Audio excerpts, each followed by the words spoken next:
Hello, this is your dearest buddy ever, Rockin. In this video, I'm going to demonstrate why we should get rid of red lights in favor of stop signs or yellow flashing lights as needed for pedestrians, because there's too many unnecessary stop and go for every vehicle, which is contributing to polluting the environment. It's not the 1% of classic cars that's the problem.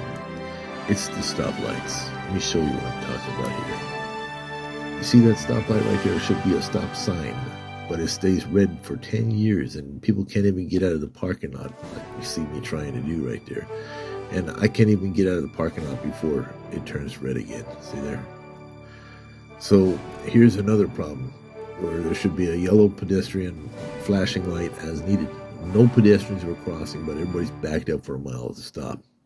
Residences have pushed for stop signals to be installed in the corner instead of the stop signs that used to be there. Now, everybody has to stop randomly as the light turns red for no reason.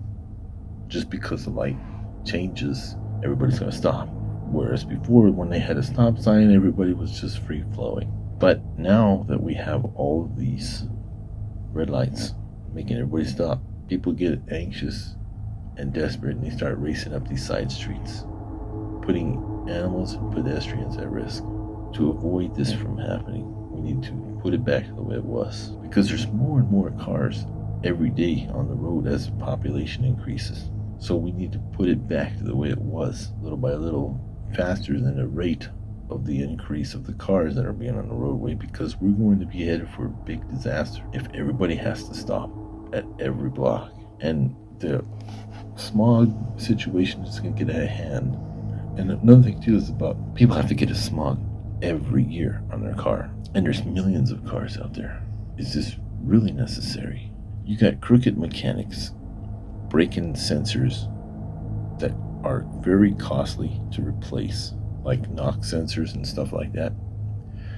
They'll get a tool underneath the manifold and break it, and you won't know what happened. You say, oh, I got a check engine light on. What is this? Oh, that's your knock sensor. How much does that cost? $1,000, because we got to take everything apart to get to it. There is dirty money being made just to keep people's cars smog legal by crooked mechanics. And this wouldn't happen at all. If there was no smog needed, they wouldn't have to break the part, right? Because they know that you have to buy that smog. So they break the knock sensor so your car runs terrible. And you either fix it or you just drive it until you get another car.